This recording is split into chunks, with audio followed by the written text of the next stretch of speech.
Hello दोस्तों, तो कैसे हैं आप सब लोग। स्वागत करता हूं मैं आपका आपके अपने चैनल मैथ जीरो से में, जिसमें विश्वास बैच की एक और नई वीडियो आज हम शुरू करने वाले हैं क्लास 10th मैथ के लिए, जिसमें 3.2 एक्सरसाइज हमारी चल रही है और इसके 3 सवाल तीसरे के भी खंड हो गए हैं। 3 ही सवाल हैं इस एक्सरसाइज में, है ना। पहले के बहुत सारे खंड थे, दूसरा था और तीसरे के कई सारे खंड थे, तो इसमें से 3 खंड हो चुके हैं।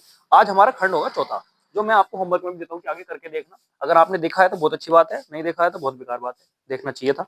ठीक है, अब देखो अगला। अब देखो, अगर तुमने करा है तो अच्छी बात है, देखो कैसे होगा, और हो गया है तो फिर 2x स्पीड से देखो। फायदा है ऑनलाइन में। तो देखो, एक नगर में टैक्सी के भाड़े में एक नियत भाड़े के अतिरिक्त चली गई दूरी पर भाड़ा सम्मिलित किया जाता है। सबसे पहली बात तो यही लाइन हमारे लिए मोस्ट है। क्या कहा उसने, एक नगर में, नगर मतलब शहर की ओर इशारा कर रहा है, में टैक्सी के भाड़े में, जो टैक्सी चलती हैं उसके भाड़े में 2 किराए सम्मिलित हैं। कौन कौन से? एक तो नियत भाड़ा, मतलब इतना तो लगेगा ही लगेगा, और भाड़े के अतिरिक्त चली गई दूरी पर भाड़ा, और एक लगेगा कि जितनी दूरी तुम चलोगे उतना लगेगा। मतलब एक तो जैसे रोड टैक्स वगैरह की तुम मान सकते हो कि 150 रुपए रोड टैक्स है, और उसके बाद जितना तुम किलोमीटर चलोगे उतने पे 2 रुपए या 4 रुपए या 5 रुपए 10 रुपए मुझे दोगे। वो वाली बात है। आई बात समझ में? 2 भाड़े हैं, दोनों भाड़ों को मान लो, माना, ऐसे माना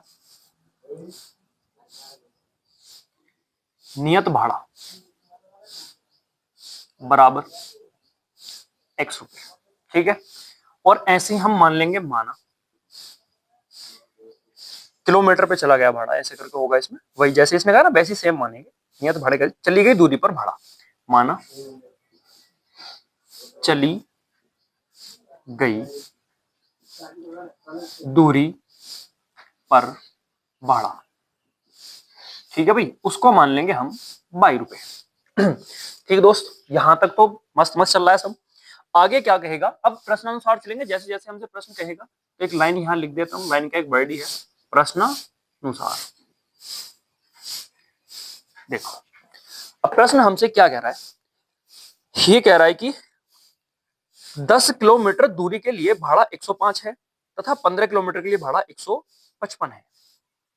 अगर कोई बंदा 10 किलोमीटर चला तो वो 2 किराए देगा। ठीक है, और उन दोनों किरायों को जो मिलाकर उसने पैसे दिए वो दिए 105। मैं यहां से शुरुआत करता हूं कि उसने 105 रुपए दिए 10 किलोमीटर चलने के बाद, तो उसने 2 किराए दिए।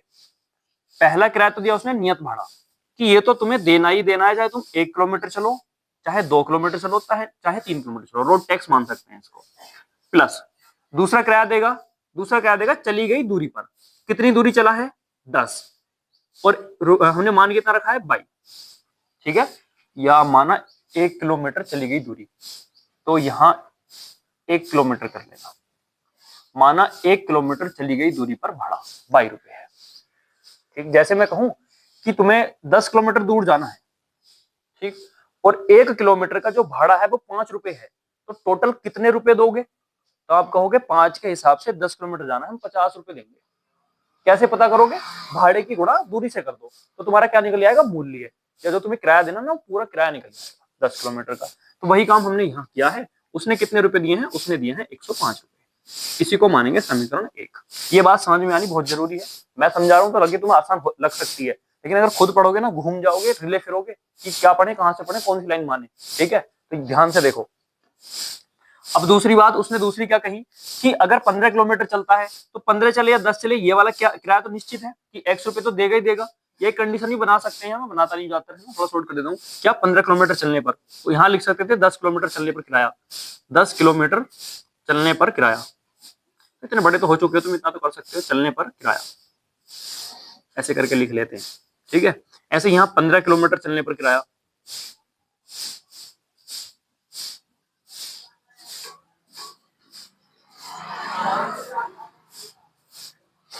ठीक है, 15 किलोमीटर चलने पर कितना देगा? x तो देगा ही देगा, और 15 किलोमीटर चल रहा है बाई के हिसाब से, तो 15 बाई और देगा, और वो कह रहा है कि उसने इस बार रुपए दिए 155। ठीक है, अब उसने आगे क्या कहा वो एक अलग बात है, लेकिन हमसे पूछा है कि किराया अलग अलग बताओ, तो हमें पहले किराया निकालना पड़ेगा। किसका किराया निकालना पड़ेगा? एक तो नियत भाड़ा कितना है, और दूसरा 1 किलोमीटर चली गई दूरी पर भाड़ा कितना है, उनको निकालो पहले। यानी कि x और y के मान निकालने हैं। इतनी सी बात तो है। तो हमने अभी तक एक ही तो वो पढ़ी है हमने विधि, प्रतिस्थापन विधि। प्रतिस्थापन विधि से यहां तक इसको देखो, घूर घूर के समझ में आया नहीं आया, जल्दी देखो।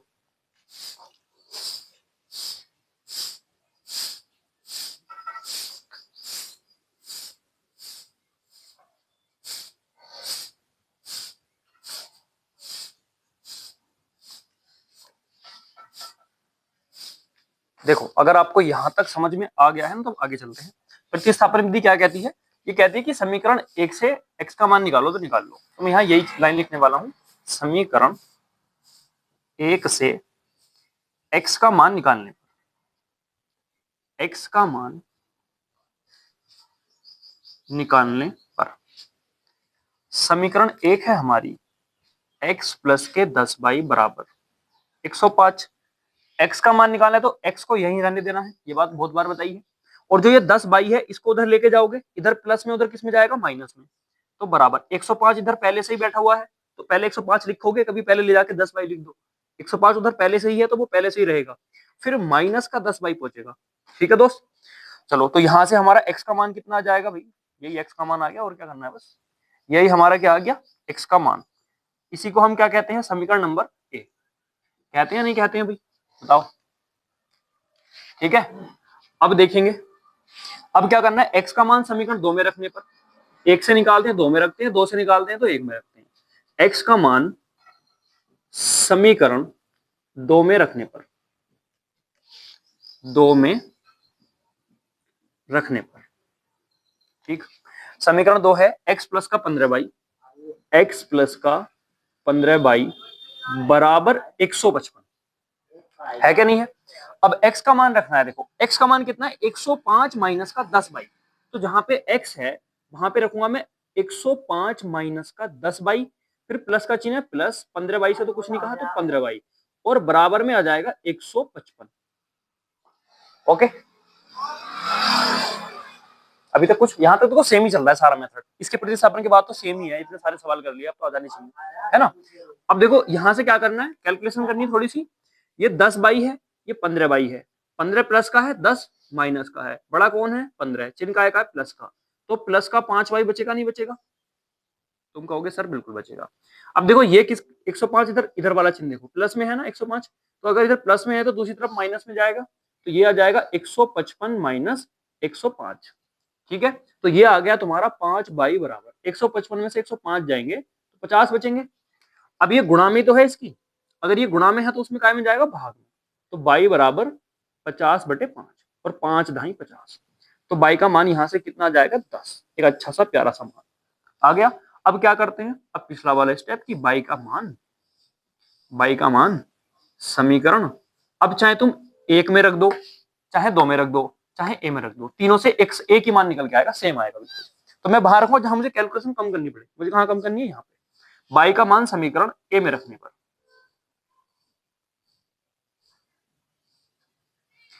समीकरण ए है x बराबर 105 माइनस के 10 गुणा बाई। देखो बाई है ना, तो बाई का मान कितना, 10, तो यहां रखेंगे 10। तो 10 ढाई 100, 105 में से अगर 100 जाएंगे तो x बराबर कितना आ जाएगा, 5। तो वो 5 रुपए जो थे वो नियत थे कि ये तो तुम्हें देने ही देने हैं। इसके अलावा अगर 15 किलोमीटर चलोगे तो 1 किलोमीटर पे जो भाड़ा है वो 10 रुपए है, तो फिर 150 दोगे तो 5 155 हो जाएंगे। ऐसे ही जब तुम 10 किलोमीटर चलोगे तो 100 ये चलोगे और 5 105 हो जाएंगे। ठीक है दोस्त मित्र, आया समझ में। अभी इसमें थोड़ा सा और रह रहा है, पहले इसको देखो सही से, आया समझ में इतना। अब हमसे क्या पूछा है उसने, लास्ट में जाके इसमें पूछा है एक व्यक्ति को 25 किलोमीटर यात्रा करने के लिए कितना भाड़ा देना होगा। ये हमारा फाइनल आंसर होगा कि अगर कोई व्यक्ति 25 किलोमीटर चलता है, दोस्त देखो इधर आराम से, अगर किसी को 25 किलोमीटर चलना है तो उसे 2 किराए देने पड़ेंगे। एक तो x, अच्छा पहले एक लाइन लिख लेना, 25 किलोमीटर चलने पर भाड़ा, 25 किलोमीटर चलने पर भाड़ा। ठीक, देखो सवाल भारी अगर लगे तो फिर मुझसे पढ़ना बेकार है, मजा आ रहा हो तब बताना। 25 किलोमीटर चलने पर भाड़ा, तो 25 अगर हमें चलना है तो सीधी सीधी बात है, एक तो हमें नियत किराया देना पड़ेगा, दूसरा 25 किलोमीटर चले हैं तो 25 किलोमीटर वाला किराया देना पड़ेगा जो हमारा 22 रुपए है। ठीक है, अब हमें बस इनकी वैल्यू रखनी है और आंसर आ जाएगा। x कितना है हमारा 5 है, ठीक है, प्लस 25 गुणा बाई कितना आया था हमारा 10 आया था, तो देखो 250 हो जाएगा। अगर मैं हटा दूं इसे गुणा कर दूं तो 250 हो जाएगा, 250 और 5 255। तो हमें 255 रुपए देने पड़ेंगे कब, जब हमें 25 किलोमीटर चलना है। ठीक है मित्र, आई समझ में आया होगा। अब मैं मोटी मोटी बात बता दूं, ये तो पूरा समझा समझा के बता दूं, मोटी सी बात बता दूं हमसे क्या कहना चाह रहा था और क्या निकालना था। वो कह रहा था एक नगर है, एक शहर है, उसमें टैक्सी है, एक व्यक्ति गया उसमें बैठा, उसने उससे पहले ही कह दिया कि मैं 2 किराए लूंगा। तो उसने कस्टमर ने पूछा कि सर कौन कौन से, तो उसने बताया कि एक तो नियत कि वो तो तुम्हें देना ही है, चाहे आप 1 किलोमीटर जाओ चाहे 2 किलोमीटर। दूसरा किलोमीटर के हिसाब से लूंगा। उसने कहा अपने किराए बताओ। तो उसने क्या कहा कि जो मेरा नियत किराया है वो हम उसने कंडीशन बना के दी, बताया नहीं। ठीक है, तो हमने मान लिया कि जो उसका नियत किराया है वो कितना है x, और जो 1 किलोमीटर चलने पर वो देगा वो है y। कितना काम हुआ, ठीक है। अब क्या करना था, 10 किलोमीटर चलने पर किराया, तो 10 किलोमीटर चलने पर 2 किराया देगा, एक नियत किराया, एक 10 किलोमीटर दूरी चलने का किराया। एक नियत किराया, एक 10 किलोमीटर दूरी चलने का किराया। तो ये किराया हो गया, ये 10 किलोमीटर की मैंने किससे गुणा कर दी, 1 किलोमीटर के किराए से। जैसे मैंने उदाहरण दिया था, आपको 10 किलोमीटर जाना है, 1 किलोमीटर के 5 रुपए हैं, तो 10 किलोमीटर के 50 रुपए कैसे पता चला, गुणा करके। तो मैंने इन दोनों की गुणा कर दी, तो मेरे पास पैसे आ गए और मुझे दे रखे थे 105। दूसरी बार में 15 जाना था और पैसे दे रखे थे 155, ये तो देना ही है, नियत किराया है। प्रतिस्थापन विधि से सोल्व करा, सोल्व करके ये आ गया, बाई का मान ये आया, एक्स का मान ये आया। इसका मतलब 2 किराए, एक्स 5, मतलब नियत किराया 5 रुपए है, ये तो देना ही है, टैक्स है, और 10 रुपए मतलब 1 किलोमीटर के 10 रुपए। ठीक है, तो वो पूछ रहा था 25 किलोमीटर जाने पर कितना भाड़ा लगेगा, 1 किलोमीटर के 10 रुपए, 25 किलोमीटर जाना है तो 25 गुणा 10 250 रुपए, प्लस नियत किराया 5 तो 255। सिंपल सी बात थी। ठीक है मित्र, मैं मानता हूँ समझ में आया होगा और आसान आया होगा। मेरा समझाने का बस इतना सा पर्पस होता है कि आसानी से समझ में आ जाए। अब भी नहीं आया हो तो कमेंट करके जाना, और आ गया हो तो लाइक और शेयर। ठीक है दोस्त,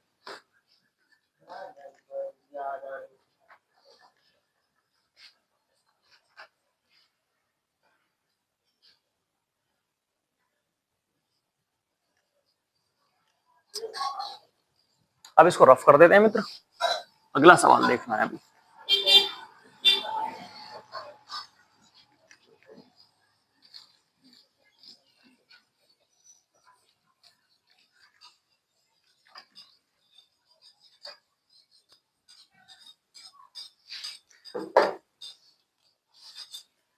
देखो, अब इसका हम 5वां सवाल देखते हैं, बड़े प्यार से और आराम से देखेंगे, कोई दिक्कत वाली बात नहीं।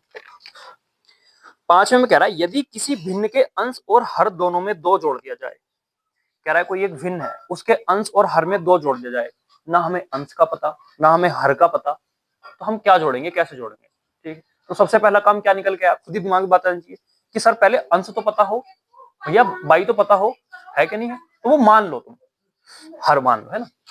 अब कोई भी भिन्न देखो किस टाइप की होती है, अगर भिन्न की परिभाषा की बात करें तो भिन्न किसे कहते हैं मेरे दोस्त, भिन्न होती है जिस भी संख्या को हम अंश बटे हर के रूप में लिख सकते हैं, अंश बटे हर के रूप में लिख सकते हैं, वो भिन्न कहलाती है। देखो मैंने ऐसे याद किया था, है नीचे है हल, हल कहाँ चलता है नीचे, तो है से हर, है से हल, और वो नीचे आएगा, और जो दूसरा बचा अंश ऊपर आएगा। कभी कभी कंफ्यूजन हो जाता है कि हर ऊपर हो गया अंश ऊपर हो गया। ठीक है, तो हमने क्या मान लिया, भिन्न किस प्रकार की होती है, जिसे हम अंश बटे हर के रूप में लिख सकते हैं, बस इसी चीज को मानना है। अब कैसे मानेंगे देखो, माना माना भिन्न का अंश, भिन्न का अंश बराबर x, ऐसे ही माना भिन्न का हर बराबर y। अगर ये दोनों अंश और हर हैं तो भिन्न क्या हो जाएगी हमारी, भिन्न हो जाएगी अंश बटे हर, यानी कि x बटे y। ठीक है मित्र, आया समझ। अब हम प्रश्नानुसार चलेंगे, जैसे जैसे हमसे प्रश्न कहेगा वैसे वैसे हम चलते रहेंगे। प्रश्नानुसार, प्रश्न हमसे क्या कह रहा है, ये कह रहा है यदि किसी भिन्न के अंश और हर दोनों में 2 जोड़ दिया जाए, यदि किसी भिन्न के अंश और हर दोनों में 2 जोड़ दिया जाए, लो दी जोड़ दिया, जैसे जैसे कहे वैसे वैसे कर दो। तो वह 9/11 हो जाती है। तो ये जो भिन्न है किसके बराबर हो जाती है? 9/11। अब समीकरण ऐसी थोड़ी होती थी हमारी, सिंप्लीफाई होती थी। तो इसको क्या करेंगे? सरल करेंगे, थोड़ा सा सोल्व करेंगे। तो इसको थोड़ा सा सोल्व करो। देखो, जब भी बराबर के ये सारे के बटे में हो, ये भी सारे के बटे में हो, और बराबर के इधर उधर दो चीजें हो, ठीक है, तो तिरछी गुणा होती है। इसकी गुणा इससे, इसकी गुणा इससे, ठीक है। करो, 11 की x से करूंगा तो 11x प्लस 11 की 2 से, देखो होती दोनों से, इससे भी और इससे भी, है ना। अगर एक चीज और भी होती है ना, एक आध संख्या हो तो उससे भी होती है, मतलब सारों से होती है। तो 11 दूनी 22 बराबर। अब देखो, इधर की इधर करेंगे तो ये 9 से जब 22 की करूंगा वही पूरा इधर पहुंच जाएगा, क्योंकि तिरछी गुणा हो जाएगी, ये यहां आ जाएगा। तो ये हो जाएगा हमारा 9/22 प्लस 9 दूनी 18, ठीक है। आया समझ में? अगर ऐसा नहीं आ रहा तो दूसरे तरीके से बता सकते हैं, पर थोड़ा कैलकुलेशन को कम करना सीखो, अपडेट करो अपने आप को। अब देखो, ये 22 को इधर ले आओ तो जाएगा 11, x पहले से इधर है। अब ये 22 इधर प्लस में है, 9/22 पूरा, इसको पूरे पद को उठा के इधर ले आओ माइनस। संख्या संख्या एक तरफ करने जा रहे हैं और x और y एक तरफ। इधर पहले से ही क्या है? 18, इधर ये 22 है, इधर प्लस में है, तो इधर काय में आएगा? माइनस। तो इधर माइनस का 22 है, ठीक है। अब क्या होगा? यहां से बचेगा हमारा 11x माइनस का 9/22 बराबर माइनस का कितना बचेगा? यहां से 4। इसको मानेंगे समीकरण नंबर 1, ठीक है। अब दूसरी कंडीशन हमसे फिर से कुछ कह रहा है, इसकी सुन लेते हैं, सुननी पड़ेगी। यदि अंश और हर दोनों में 3 जोड़ दिया जाए तो भिन्न 5/9 हो जाती है। इस बार क्या कह रहा है? इस बार कह रहा है यदि अंश और हर दोनों में 3 जोड़ दिया जाए, दोनों में, तो जो हमारी भिन्न है वो 5/9 हो जाती है, ठीक है। अरे इतना समझ में आ रहा है? नहीं आ रहा? देखो इसे सही से, आराम से।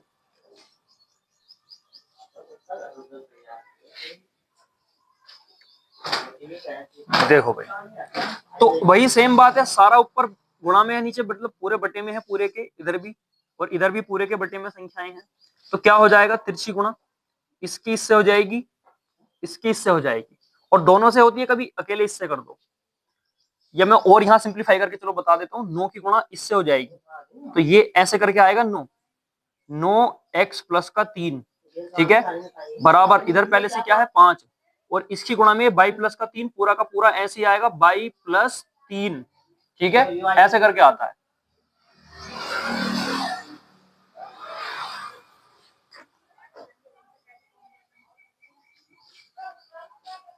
ठीक है भाई, तो यहां कितना आ जाएगा हमारा?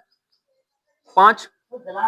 अब क्या करना है? अब देखो, ब्रैकेट के बाहर जब भी कोई चीज होती है ना, तो वो इससे भी गुणा करती है, इससे भी करती है, एक आध और चीज होती है उससे भी करती है, मतलब सारों से करती है, ठीक है, ऐसे है बात। अब क्या करेंगे? 9 की अगर x से करेंगे तो कितना आ जाएगा हमारा? 9x, और जब इसकी 3 से करेंगे तो 9 तिया 27, और बीच में प्लस है तो प्लस ही रहेगा दोस्त, और ये आ जाएगा 27 बराबर। अब देखो 5 की करो, 5 की 22 से करेंगे तो 5/22, और यहां का आएगा चिन्ह प्लस का तो प्लस ही रहेगा। फिर क्या आ जाएगा? 5 की 3 से करोगे 5 तिया 15, ऐसे है बात, ठीक है। अब देखो, ये 5/22 को इधर लिया, 9x इधर, तो ये 9x इधर 5/22 प्लस में, इधर काय में आएगा? माइनस में 5/22। अब संख्या संख्या एक तरफ करनी मुझे, पहले से उधर क्या है? 15, जो पहले से होता है उसको पहले ही लिखते हैं। अब ये उधर से इधर जाए, इधर से उधर जाएगा, प्लस में है माइनस में जाएगा, और यहाँ क्या आ जाएगा हमारा? 27 आ जाएगा, ठीक है। अब देखो, इसमें तो कुछ होगा नहीं, ये तो ऐसे ही रहेगा 9x माइनस का 5/22 बराबर। अब देखो 15 में से 27 जाए, 27 में से 15, पहली बात तो माइनस का है क्योंकि बड़ी संख्या माइनस की है, ठीक है। अब 7 5 कितना? 12, तो यहां से कितना बच जाएगा? 12, ठीक है दोस्त। इसी को हम क्या कहेंगे? समीकरण नंबर 2। आई बात समझ में? जब हमारी समीकरणें आ जाती हैं उसके बाद तो हमें पता है कैसे करना है कि नहीं? अभी अब तो समीकरणें आगे, प्रतिस्थापन विधि लगानी है, तो यहां लिख देंगे प्रतिस्थापन विधि से, प्रतिस्थापन विधि से ला ला ला। क्या करते हैं? समीकरण 1 से x का मान निकालने पर, वही वाली बात है, समीकरण 1 से, अब तो चीजें रट गई होगी, बार बार एक चीज चल रही है। समीकरण 1 से x का मान निकालने पर, और मैं एक ही मेथड पे ध्यान देता हूँ, x का निकाला तो मैंने हर बार x का ही निकाला है, तो समझ में आए। समझ में ज्यादा है, ठीक है। समीकरण 1 से x का मान निकालने पर, और चीजें भारी ना लगे, सबसे बड़ी बात भारी नहीं, मैथ भारी नहीं है मेरे भाई, बस बच्चों को लग जाता है पता नहीं क्यों। समीकरण 1 से x का मान निकालने पर, कहाँ गई समीकरण 1, ये रही। जो हमारी समीकरण 1 है उसको लिख लो 11x माइनस का 9y बराबर माइनस का 4, ठीक। अब क्या करेंगे, हमें x की वैल्यू निकालनी है तो इसको यही रहने देंगे अभी, इस पूरे पद को, इस पूरे पद को उधर लेके जाएंगे। पहले से ही क्या बैठा हुआ है, माइनस का 4, ये माइनस में है पद पूरा, किसमें चला जाएगा, प्लस में, प्लस का 9y। यहां तक तो कोई दिक्कत नहीं आती होगी आपको, कई बार बताई हुई चीजें हैं। अब ये x की गुणा में है ना 11, उधर काय में जाएगा, भाग में, तो x बराबर बचेगा माइनस का 4 प्लस का 9y बटे 11। इसी को हम कहते थे समीकरण नंबर ए, जो थोड़ी दूर जाके इस बार हमें मिली है, समीकरण नंबर ए, ठीक।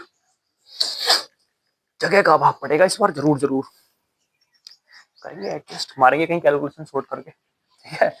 अब देखो अब क्या करेंगे, x का मान समीकरण 2 में रखने पर, समीकरण 2 कहां पर है, ये रही, नहीं ये रही, कितनी है, 9x। इस बार समीकरण लिख के नहीं दिखाऊंगा, ऐसे देखो, जगह का शॉर्टेज, ये पूरा x का ही तो मान है, तो 9 गुना x की जगह पूरा मान आना है ना, इसलिए तो निकाला है हमने, है ना, वरना इसकी जरूरत क्या थी, अगर हमें इसकी जरूरत नहीं पड़ी तो हम इसको निकालते क्यों, इतनी मेहनत क्यों करते। फिर माइनस का चिन्ह है तो माइनस, 5y है तो 5y बराबर, इधर क्या है हमारा माइनस के 12, तो माइनस के 12 ही आ जाएगा, ठीक है। अब देखो अगर इससे कटता तो काट लेता, लेकिन नहीं कट रहा, कैलकुलेशन भी अच्छी आएगी और जगह भी कम है। अब देखो क्या होता है, 9 की 4 से गुणा होगी, 9 से भी होगी, ये तो कंफर्म बात है, तो करनी पड़ेगी, मजबूरी है ना।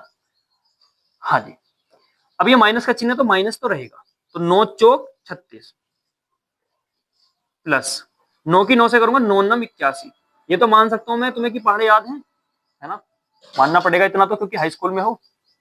और इन दोनों के बटे में क्या है, 11, माइनस का 5y बराबर का माइनस का 12, ठीक है। अब मैं देखता हूं नीचे कितनी स्पेस है, नीचे फुल स्पेस है, टेंशन नहीं है। चलो अब देखो ध्यान से देखना थोड़ा सा, क्या करते हैं, इसके बटे में 1 मान लेते हैं, मान लिया। अब इन दोनों का एलसीएम लूंगा, कर दूं थोड़ा सा शॉर्ट, जो एलसीएम लूंगा, चलो नहीं कर रहा है, एलसीएम लो इनका, ये आ गया 11, दिख रहा है कि नहीं दिख रहा है, सबसे पहली बात दिख रहा है, बिल्कुल साफ दिख रहा है, ये आ गया हमारा 11, इन दोनों का एलसीएम। अब यहां से क्या होता है, इस 11 से इस एलसीएम को भाग करते हैं, हर से एलसीएम को भाग होती है, तो 11 से 11 कितनी बार कटेगा, एक बार, तो उस एक की इसमें गुणा होगी, क्या इसमें कोई फर्क पड़ेगा, इस पे क्या किसी में फर्क नहीं पड़ता एक की गुणा का, तो ये पूरा ऐसे लिख लो, माइनस का 36 प्लस का 81 बाई, ओके दोस्त। अब 1 से 11 काटो, 11 बार कटेगा तो इधर 11 की गुणा हो जाएगी, तो 11 पंजे 55, तो माइनस का 5 बाई, ठीक है, कितना आ जाएगा, माइनस का 55 बाई। क्यों, इसके हर से इस एलसीएम को भाग करोगे, 1 11 जा 11, मतलब 11 बार कटेगा, तो 11 की गुणा किससे हो जाएगी, इस वाली संख्या से, 11 पंजे 55 बाई। बराबर में क्या चल रहा है हमारा, बराबर में चल रहा है माइनस का 12, ठीक। अब ये 11 इधर गुणा में है, इधर भाग में है, इधर भाग में है, अगर मैं इसे यहां से हटाऊंगा तो इधर काय में जाएगा, ये गुणा में जाएगा, नहीं जाएगा। अब तुम्हें ये बात समझ में आएगी 11 कैसे जाएगा, ठीक। अब यहाँ एक लाइन और आ सकती है, वो ये आ जाएगी, देखो पहले 81 बाई है, ये 55 बाई है, इनको घटाओ, तो इनको जब तुम घटाओगे तो 11 में से 5 गए तो कितना बचेगा, 6, और 7 में से 5 गए तो 2, यानी कि 26 बचेगा। कुछ तो गलत कर दिया मैंने, 11 में से 5 गए 9 बचेगा, नहीं यार क्या कर रहा हूं मैं एक मिनट 11 में से 5 गए 6 बचेगा यार, सही तो कर रहा था, 6 6 5 11 का 1 5 2 7 1 8, ठीक है, और 7 में से 5 गए 2, जबरदस्ती कंफ्यूज हो गया यार घटाने में। चलो ये कितना आ गया, 26 बाई। अब देखो ये माइनस का 36 है, इधर उधर जाएगा तो प्लस का 36 जाएगा, लेकिन उससे पहले उधर गुणा तो कर लो, तो 12 की 11 से 11 दूनी 22, ठीक है, 22 दो हासिल, 11 के ना 11 और 2 13, ये जाएगा माइनस का 132, और ये प्लस का 36 और जाएगा इधर, क्योंकि इधर 36 किस में, माइनस में, उधर लेके जाएंगे तो प्लस में, तो 26 बाई बराबर माइनस का 132 प्लस का 36। अब इसको घटा लो बस, और कुछ भी नहीं है। और घटाने उठाना तो हम यहाँ कर ही सकते हैं, इतनी जगह तो हमारे पास है। तो 26 बाई को भी बाई लिखता हूं अभी, क्योंकि 26 इधर गुणा में है ना, उधर काय में जाएगा भाग में, और माइनस की संख्या बढ़ी है तो उधर काय में आने वाला है, ये भी माइनस है। अब देखो 32 होता है यहाँ तो 100 बचता, लेकिन कितना ज्यादा है, 4 ज्यादा है, तो कितना बचेगा 96। तो ये बचेगा हमारा माइनस का 96। 26 दूनी 52, 26 से 78, पूरा पूरा नहीं कट रहा, पूरा पूरा नहीं कट रहा। इसका आंसर चेक करना पड़ेगा, पूरा पूरा नहीं कट रहा है, कैलकुलेशन गड़बड़ तो नहीं करी कहीं, बाद में देखेंगे, पहले आंसर चेक कर लेंगे एक बार। 96 है ना, तो इसको बटे में क्या आ जाएगा हमारा 26। क्यों, इधर 26 गुणा में, उधर लेके जाऊंगा भाग में जाएगा। अब देखो 26 तेरह तेरह से भी नहीं जा रहा, और 2 से जाएगा बस, तो 2 से काट लो, 2 चौक 8, 2 8 16, और 2 1 ना 2, 2 3 6, ये आ गया 48/13 बाई का मान। तो बाई बराबर हमारा यहाँ से आया माइनस का 48/13। तो यही आ रहा है मेरे भाई, सड़ीला सा थोड़ा सा मान इसका। अब समीकरण ए में रख देंगे, यहाँ लिखेंगे हम बाई का मान समीकरण ए में रखने पर, ए में रखने पर कहाँ है समीकरण, ये रही, यहां से डायरेक्ट एक्स का मान आएगा। देखो बाई कीजिए, कितना रखना है 48/13, यहाँ पे रखना है हमें 48/13। यार फिर एलसीएम लेना पड़ेगा, ओहो कुछ कैलकुलेशन या तो हमने गड़बड़ कर दी, या फिर है ही ऐसी वैसी कैलकुलेशन। माइनस का 4 प्लस का 9 गुणा 48/13, और ये काय का है माइनस का, तो ये इस प्लस माइनस को माइनस कर लेगा। अब ये थोड़ी चीज समझते चलो, है ना, इतना ज्यादा नहीं बता पाऊंगा यहाँ। और फिर बटे में क्या है, सारे के 11, सारे के बटे में 11 है, ऐसे करके। अब इसके बटे में 1 मानोगे, और इन दोनों का एलसीएम लेना पड़ेगा, ऊपर वालों का, नीचे 11 रहेगा ही। तो ये जाएगा x बराबर, एलसीएम लोगे 13, 13 चौका 52, माइनस 8 नम 72 का 2, 7 हासिल, 9 चौक 36, 36 और 7 43, ओहो बटे 13/11। तो यह जाएगा 13 गुणा 11। जब पूरे के बटे में जाता है ना, तो फिर इसी गुणा में पहुंच जाता है। बता देंगे, पहले इसका आंसर देखेंगे एक बार जरूर, क्योंकि भाई कुछ तो गड़बड़ लग रही है, इतनी भारी कैलकुलेशन आनी नहीं चाहिए थी। x बराबर, ये दोनों जुड़ जाएंगे लेकिन माइनस के रहेंगे, 2 और 2 4, 5 और 3 8, और 4 का 4, 11 या 33, 3 हासिल, 11 का ना 11 और 3 14, 143। तो ये इसका मान आ रहा है 484/143। तो हमारी जो भिन्न है वो है x/22। तो ये तो बहुत भारी हो जाएगी, 143 है, ऊपर 13 है, 13 से कट तो सकता है वैसे, देखते हैं, चलो देखते हैं। अबे यार यहाँ इस भिन्न को देखो हटा देते हैं, थोड़ी जगह बना लेता हूँ मैं, यही जगह बना लूंगा ना, यहाँ जगह बना सकते हैं हम ऐसे करके। जो हमारी भिन्न थी वो क्या थी, अंश बटे हर के रूप में, यानी कि x/22। अब देखो जब भी दो चीजें बटे में होती है ना, बटे के बटे में भिन्न आएगी, क्योंकि बाई का एक अलग मान है, एक्स का एक अलग मान है। एक्स का मान है माइनस का 484 बटे, देखो यहाँ थोड़ा सा मैंने कैलकुलेशन तुम्हें ज्यादा बताने की कोशिश नहीं करी, कैलकुलेशन कर सकते हो, उसमें सोच सकते हो बाद में भी, थोड़ी जगह के अभाव की वजह से, है ना। अब देखो जब इसके बटे में बाई आएगा ना, तो ये घूम जाएगा, उल्टा हो जाएगा। इतनी बात तुम्हें पता होनी चाहिए, अगर नहीं पता है तो कभी फिर बताएंगे। यह जाएगा 48, और ये भी माइनस का है, तो माइनस से माइनस कट जा मान लो, या फिर माइनस माइनस प्लस मान लो, ठीक है, ये दोनों माइनस हट जाएंगे। अब 13 से ये कट जाएगा 11 बार, क्योंकि इसकी अभी गुणा करके लाए थे हम, 13 गुणा 11 आई थी ना ये, तो 13 से 11 बार कट रहा था। अब 48 से इसको काटेंगे, तो किसको, 484 को, 484 में 48 था कहीं, 48 था, तो देखते हैं काट के, 8 चौक 32, 8 45, 8 छंग 8 का 8, 8 दूनी 16, 8 या 24, और 4 या 12, 4 चौक 16, 4 पंजे 20, 4 छंग 24, 4 सत्ते 28, 4 अट्ठे 32। 48 से कट ही नहीं रहा है पूरा पूरा, क्योंकि 4 शेष बच रहा है, जितना कटा है उतना काट लो। ये 484 है, ये 48 है। 484 किसका वर्ग होता है, 22 का। फिर कोई फायदा नहीं, 2 से काटो, 2 दूनी 4, 2 चौक 8, 2 दूनी 4, 2 चौक 8, 2 दूनी 4, 2 एक ना 2, 2 दूनी 4, और 2 एक ना 2, 2 दूनी 4, 2 एक ना 2, 121/12, और ये 11 से कट जाएगा 11 बार। तो ये तुम्हारा आएगा पूरा 11/12 कैलकुलेट करके। अब इस भिन्न को देखना पड़ेगा, ये 11/12 ही आ रही है। 3.2 में 5वें का कौन सा है, वह भिन्न ज्ञात कीजिए। हाँ भिन्न वाला है 5वां, तीसरे का 5वां,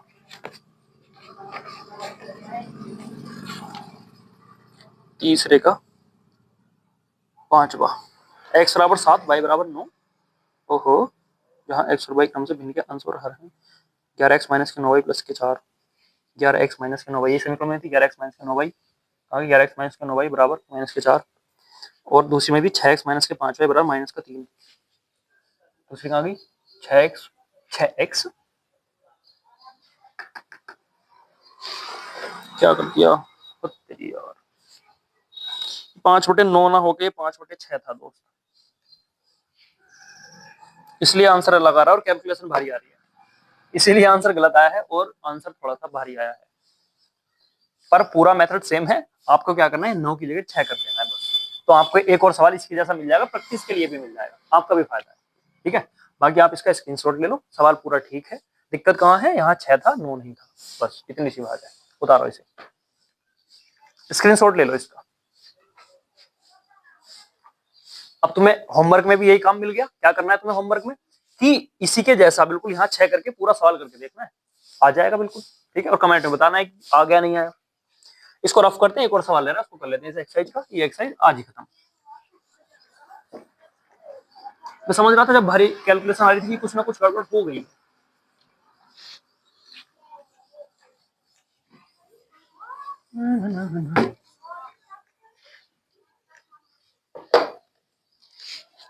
क्योंकि तुम छोटे छोटे बच्चे हो, इतनी भारी कैलकुलेशन में नहीं हिल जाएगा।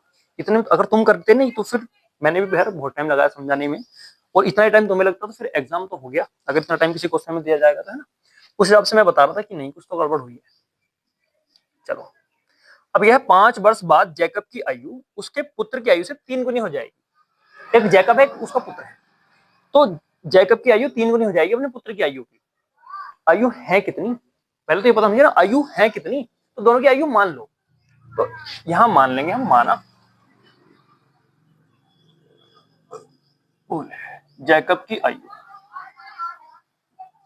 माना जैकब की आयु बराबर x वर्ष, माना पुत्र की आयु बराबर y वर्ष। ठीक है मित्र दोस्त, यहां तक तो कोई दिक्कत नहीं होगी। अब चलेंगे हम प्रश्नानुसार। प्रश्नानुसार प्रश्नानुसार क्या हो जाएगा, जैसे जैसे हमसे कह रहा है वैसे वैसे कर दो। ये कह रहा है 5 वर्ष बाद, तो एक कंडीशन बनाओ, 5 वर्ष बाद, 5 वर्ष बाद मतलब आज से 5 वर्ष बाद।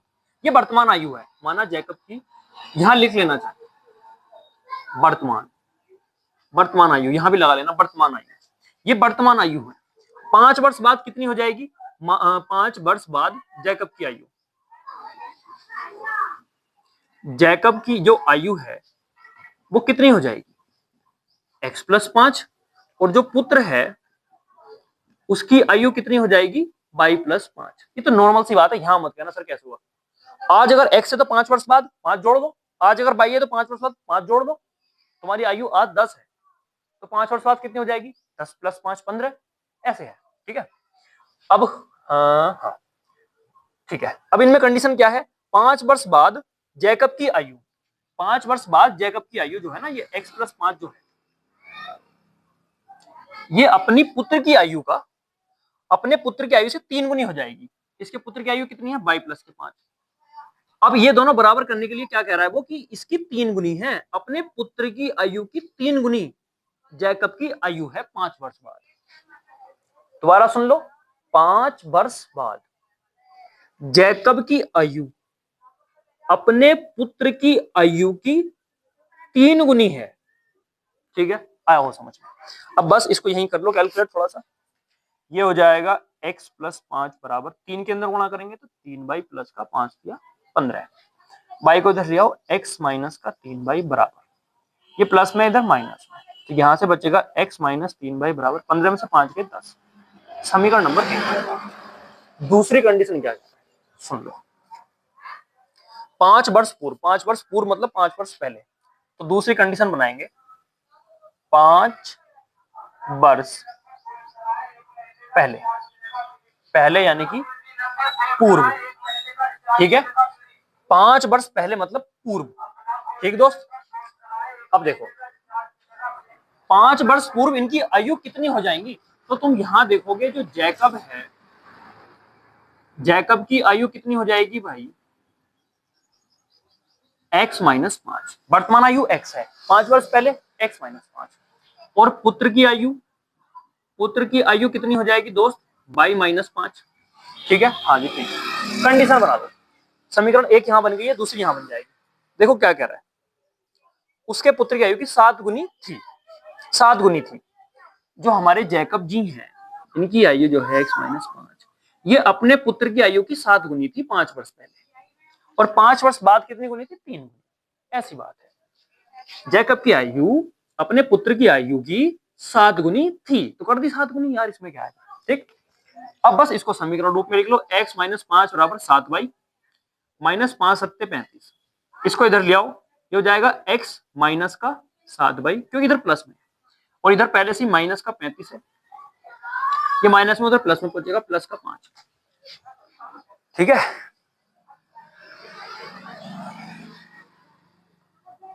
ये हो जाएगा x माइनस का 7y बराबर 35 में से 5 जाएंगे तो कितना बचेगा, माइनस का 30। ये आ गई समीकरण नंबर 2। इन दोनों समीकरणों को आपका काम है सोल्व करना। ठीक है, 2 समीकरण है, दोनों को सोल्व करना आपका काम है।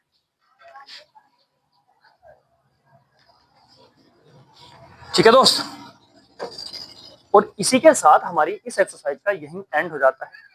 और मैं आशा करता हूं आपको बड़े मजे से और बड़े आराम से समझ में आया होगा। और अगर नहीं आया है, पहली बात तो होना नहीं चाहिए, मेहनत से पढ़ाते हैं तो फिर आशा, इतनी तो आशा बनती है हमारी, तुम्हें समझ में आया हो।